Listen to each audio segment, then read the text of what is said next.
सुप्रभात विद्यार्थियों। आज हम सब हिंदी पाठ्य पुस्तक से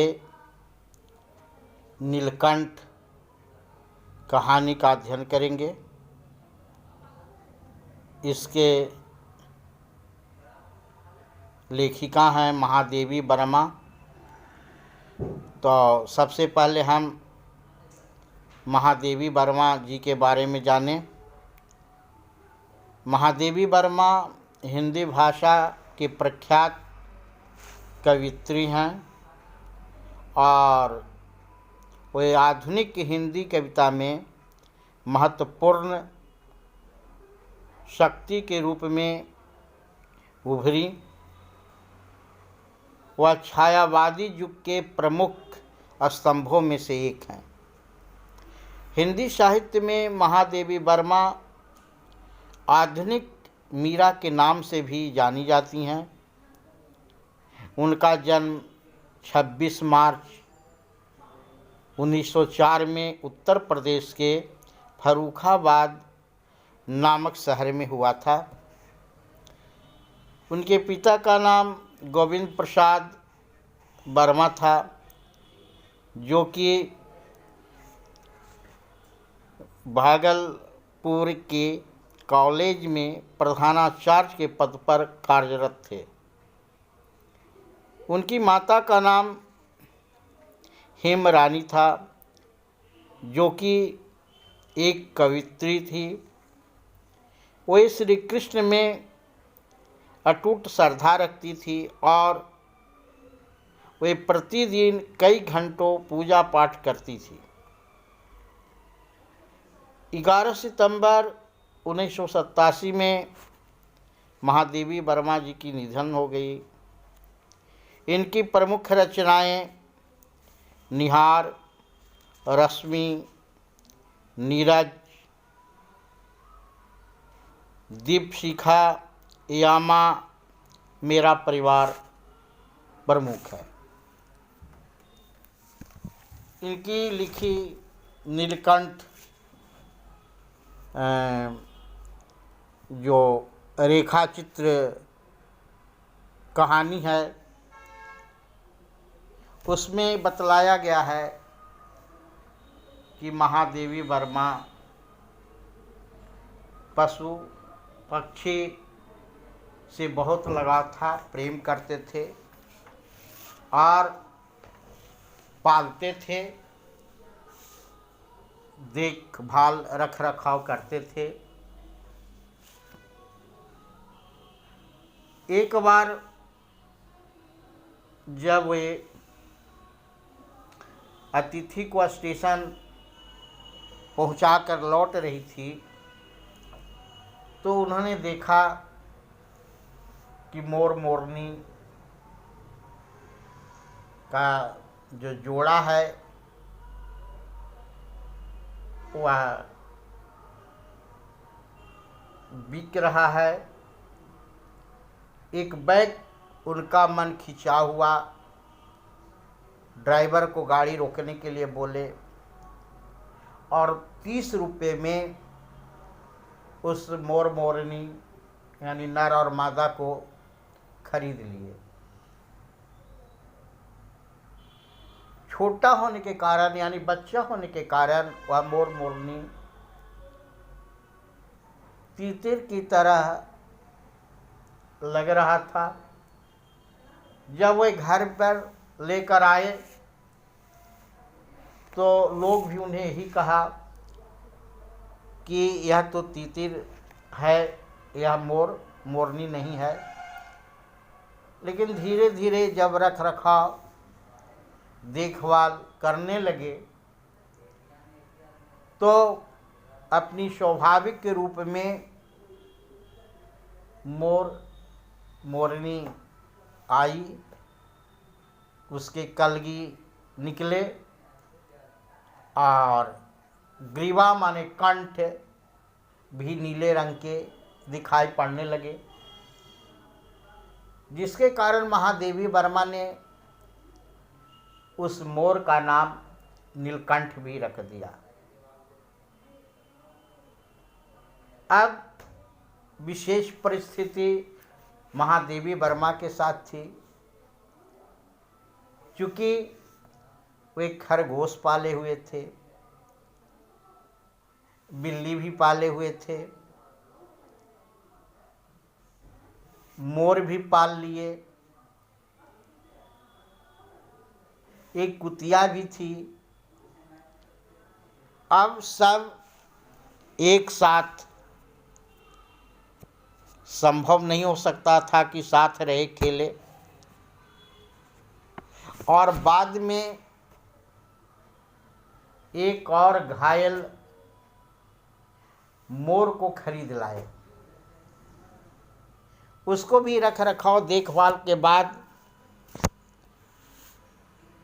वह ठीक हुआ, इसलिए उसका वो घायल था और कुबड़ होकर चलता था, इसलिए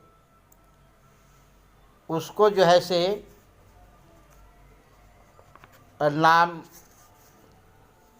में बदलाव कर दिए और उसका नाम जो है से कुबड़ रख दिए। लेकिन वह मोर मोरनी से हिल मिलकर नहीं रहता था। उसका झगड़ालू प्रवृत्ति था। एक बार एक सांप घर में निकला। अब जानते होंगे कि मोर जब सांप को देखता है तो तुरंत मोर जो है से अपनी चोंच से और सांप को मार देता है। सांप का दुश्मन होता है मोर। और एक खरगोश के बच्चे को और वह सांप अपने मुंह में ले लिया। यह देखकर वह नीलकंठ यानी मोर उस सांप को टुकड़े टुकड़े कर दिया। इस प्रकार वह मोरनी 2 अंडे दिए कुछ दिनों के बाद, और उस अंडे को रख रखाव अपने पंखों से ढककर करने लगी। लेकिन वह जो कुब्जा जो मोर था उस अंडे को फोड़ दिया। नीलकंठ उसके डर से और पेड़ पर चला जाता था, उससे छिपा हुआ रहता था। इस प्रकार वह एक बार मोर भी मृत्यु की काल में समा गया। महादेवी वर्मा को बहुत इसके लिए दुख हुआ और महादेवी वर्मा उसे गंगा में प्रवाहित किए। मोरनी का नाम राधा रखे थे। मोर के मरने के बाद वह राधा अब विचलित हो गई, उससे मन नहीं लग रहा था।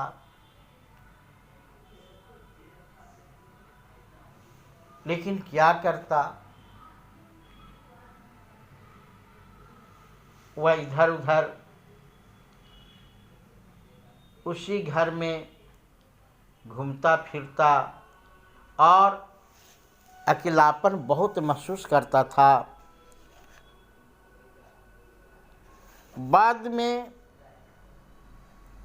उस कुब्जा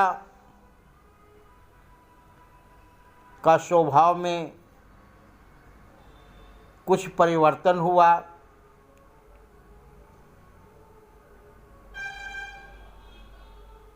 जबकि नीलकंठ चाहता था कि वह मिलकर रहे और मित्रता करे,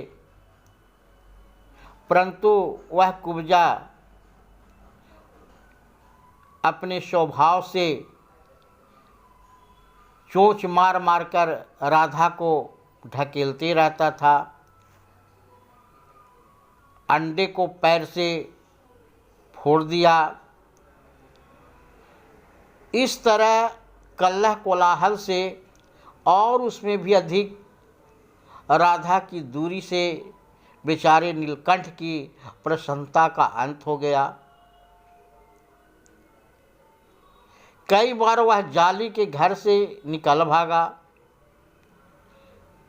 एक बार कई दिन भूखा प्यासा आम की शाखाओं में छिपा बैठा रहा। जब नीलकंठ वास्तव में नीलकंठ मर गया था, क्यों का उत्तर तो अब तक नहीं मिला कि कैसे मरा, लेकिन न उसे कोई बीमारी हुई और न उसके रंग बिरंगे फूलों को स्तबक जैसे शरीर पर किसी चोट का चिन्ह मिला। महादेवी वर्मा साल में लपेटकर उसे संगम ले गई और गंगा के बीच धारा में उसे प्रवाहित किया गया। तब उसके पंखों की चंद्रिकाओं से बिंबित प्रतिबिंब होकर गंगा का चौड़ा पाट एक विशाल मयूर के समान तरंगित हो उठा। नीलकंठ के न रहने पर राधा तो निश्चित सी कई दिनों तक कोने में बैठी रही। वह कई बार भागकर लौट आया था, अतः वह प्रतीक्षा के भाव से द्वार पर दृष्टि लगाए रहती थी। उसे क्या पता कि मोर का अंत हो गया है, पर कुब्जा ने कोलाहल के साथ खोज ढूंढ आरंभ की। खोज के क्रम में वह प्रायः जाली का दरवाजा खुलते ही बाहर निकल आती थी और आम, अशोक, अचनार आदि की शाखाओं में नीलकंठ को ढूंढती रहती थी। एक दिन आम से उतरी ही थी कि कजली, जो अल्सेशियन कुत्ती थी, सामने पड़ गई। स्वभाव के अनुसार उसने कजली पर भी चोंच से प्रहार किया। वह कुब्जा परिणामतः कजली के 2 दांत उसकी गर्दन पर लग गई। इस बार उसका कल्ला कोलाहल और द्वेष प्रेम भरा जीवन बचाया न जा सका, परंतु इन 3 पक्षियों ने मुझे पक्षी प्रकृति की विभिन्नता का जो परिचय दिया, वह मेरे लिए विशेष महत्व रखता है। राधा अब प्रतीक्षा में ही दुकेली है। आषाढ़ में जब आकाश मेघाच्छन्न हो जाता है, तब वह कभी ऊंचे झूले पर और कभी अशोक की डाल पर अपनी केका को तीव्रतर करके नीलकंठ को बुलाती रहती है। बादल आकाश में गिरने पर, यानी बरसात के महीनों में, मोर पंख फैलाकर और नाचने लगता है। नीलकंठ तो था नहीं, अंत हो गया था, लेकिन वह राधा अकेली उस मेघाच्छन्न में और अपनी केका को तीव्रतर करके और वह बुलाती रहती थी। धन्यवाद। नेक्स्ट अगले वीडियो में इस नीलकंठ का विस्तार से हम लोग पढ़ेंगे। अभी आपने इसका सारांश सुना।